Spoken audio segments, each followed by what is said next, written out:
Good morning বন্ধুরা। তো আর একটা নতুন জায়গা এক্সপ্লোর করতে কিন্তু চলে এসেছি। তো এবারে দেখো, এই মুহূর্তে প্ল্যানটা আমরা বেশ বড় করেছি। তো বহুলা সতীপীঠ এর দুটো মন্দির রয়েছে, একটা নতুন যেটাতে আমরা দাঁড়িয়ে রয়েছে, এখানে তো মন্দির হচ্ছে, এবং আর একটা আছে পুরাতন, সেটাতে আমরা যাব। এবং এর পাশে আশেপাশে যেগুলো রয়েছে, যেমন অট্টাশ্য রয়েছে মন্দির, তো সেগুলো এক্সপ্লোর। তো আমাদের যে সতীপীঠ রয়েছে, সেই সতীপীঠগুলোর মধ্যে মোটামুটি যে 51টা সতীপীঠ, সেই 51 সতীপীঠের মধ্যে এটা কিন্তু আর একটা সতীপীঠের মধ্যেই পড়ে। আচ্ছা, এবার আসবে কি করে?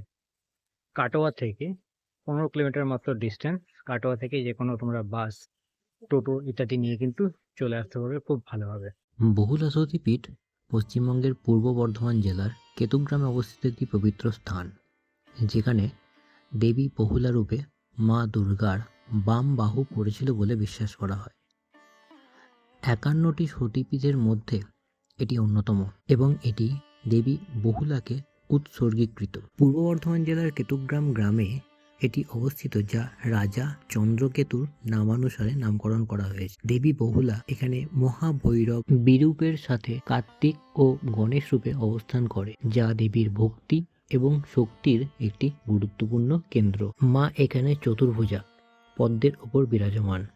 মায়ের এক পাশে পতি ও অন্য পাশে পুত্র গণেশ। এখানে গণেশ আবার অষ্টভুজ। তো এখন আমি রয়েছি পুরনো যেটা বহুলা মন্দির, সেখানে যেটা মরাঘাট বলা হতো, সেই মন্দিরটাতে। তো এই হচ্ছে পুরো মন্দির, পুরো দেখতে পাচ্ছ একদম নেচারের মধ্যে। এত সুন্দর বট গাছ, এত মানে নেচারের মধ্যে একটা আলাদাই লাগছে। বর্ধমানের কেতুগ্রামে বহুলা সতীপীঠের দুটি মন্দির আমরা দেখতে পাই, একটা নতুন এবং একটা পুরানো। পুরানো মন্দিরটা নতুন মন্দির থেকে পায়ে হাঁটা 10-15 মিনিট দূরত্বের মধ্যে। এটি আবার মরাঘাট সতীপীঠ নামেও পরিচিত। এই মন্দিরটা সম্পূর্ণ গাছগাছালিতে ভরা। মূল যে মন্দির, তার সামনেই রয়েছে একটি নাট মন্দির এবং বাবা মহাদেবের একটি মূর্তি। বলা হয় বহু যুগ আগে এখানে শ্মশান ছিল এবং মৃত শিশুদের এখানে মাটিতে পুঁতে দেওয়া হতো। সেই থেকেই এই জায়গার নাম মরাঘাট হয়। তবে এই মরাঘাটই হলো আদি বহুলা সতীপীঠ। এই সতীপীঠে গভীর রাত্রে মায়ের নুপুরের ধ্বনি শোনা যায় বলে অনেকে বলেছেন। এই যে জায়গাটা রয়েছে, এই জায়গাটায় এসে না একটা জিনিস আমার খুব ভালো লাগছে। দেখো, মানে এত শান্ত নিরিবিলি একটা প্রকৃতির মধ্যে এই মন্দিরটা না, সত্যি আমার মন ভরে যাচ্ছে, মনে হচ্ছে এখানে আমি সারাদিন থেকে যাই। তো এই মন্দিরটাতে তোমরা যদি কেতুগ্রামের দিকে আসো, তাহলে কিন্তু অট্টাশ্য মন্দির এলেও এই মন্দিরটাকে কিন্তু অবশ্যই তোমাদের লিস্টে রেখো। এবার তোমরা দেখতে পাচ্ছ অট্টহাস মাতার মন্দির। বিভিন্ন পুরাণ ও তন্ত্র শাস্ত্রাদিতে বন্দিত যে সতী পীঠগুলি রয়েছে, তার মধ্যে অন্যতম হল মহাতীর্থ অট্টহাস সতীপীঠ। বলা হয় এখানে সতী দেবীর অধর পতিত হয়েছিল, তাই দেবী এখানে অধরেশ্বরী নামেও পরিচিত। স্থানীয়রা এই দেবীকে অট্টহাস মা বলে ডাকেন। এখানকার দেবী হলেন চামুন্ডা। পীঠ দেবী মূলত চামুন্ডার ধ্যানেই এখানে পূজিত হয়। এখানে তোমরা পুজো দেওয়ার জন্য অনেক দোকানপাট মন্দিরের বাইরে পেয়ে যাবে। তারপরে তোমরা এখানে এসে পুজো দিতে পারবে মায়ের কাছে, এবং তোমরা চাইলে 50 টাকার বিনিময়ে কিন্তু ভোগও গ্রহণ করতে পারবে। বেলা 1টার থেকে এখানে ভোগ খাওয়ানোর বন্দোবস্ত রয়েছে।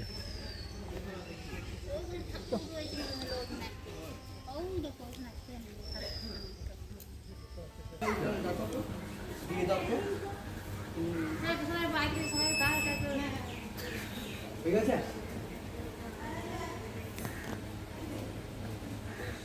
কবে কার দিচ্ছে সেটা দেখি।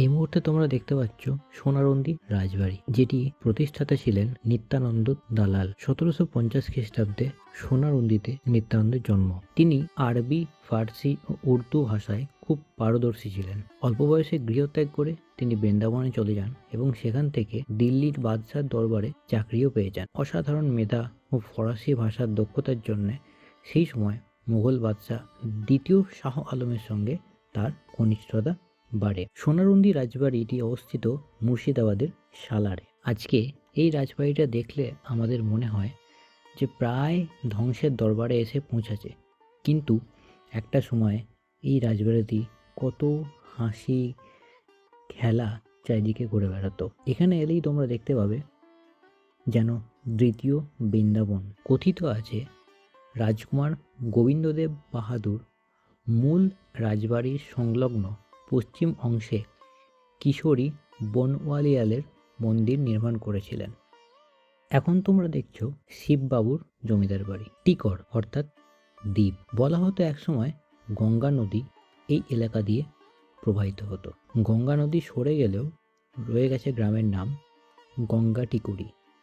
গঙ্গাটিকুড়ি জমিদার বাড়ি নির্মাণ করেন এবং জমিদারি প্রতিষ্ঠা করেন ইন্দ্রনাথ বন্দ্যোপাধ্যায়। তিনি তৎকালীন সময় ছিলেন প্রথিতযশা আইনজীবী। ওকালতিও করেছেন বর্ধমানে, কলকাতায়, ভাগলপুর কোর্টে। এই জমিদার বাড়ির দুর্গাপুজো এক কথিত কাহিনী আছে। শোনা যায় জমিদারির মহল দেখে ফেরার সময় জঙ্গলের মধ্যে দেখতে পান এক মহিলা 2 পুত্র ও 2 কন্যা সহ পথের ধারে অপেক্ষা করছে। এদিকে সন্ধ্যা আগত।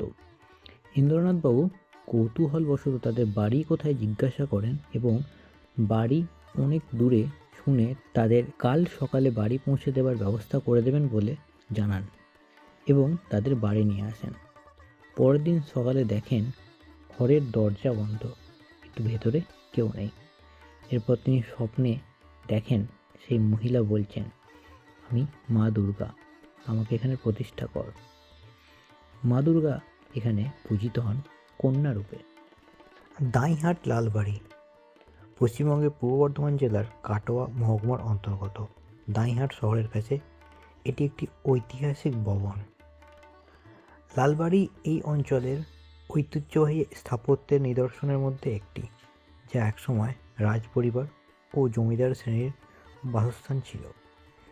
এখানে বর্মন ও রাজবংশীয় পরিবারের সদস্যরা বসবাস করতেন, যারা অর্থনৈতিক ও ধর্মীয় কর্মকাণ্ডে গুরুত্বপূর্ণ ভূমিকাও পালন করতেন। লালবাড়ি নামটি এসেছে এর স্থাপত্যে ব্যবহৃত লাল ইটের জন্য। জমিদার যামিনী এম.এ প্রতিষ্ঠিত এই সাদা বাড়ি দাঁইহাট শহরের বিখ্যাত বাড়ি। এখানে মহানায়ক উত্তম কুমার ও সাবিত্রী চট্টোপাধ্যায় অভিনীত নিশিপদ্ম সিনেমার শুটিং হয়েছে।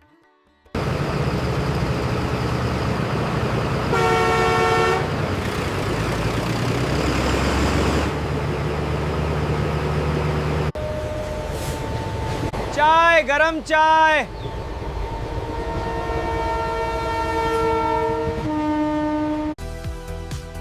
Thanks for watching. Check out these videos. And don't forget to subscribe. See you next time.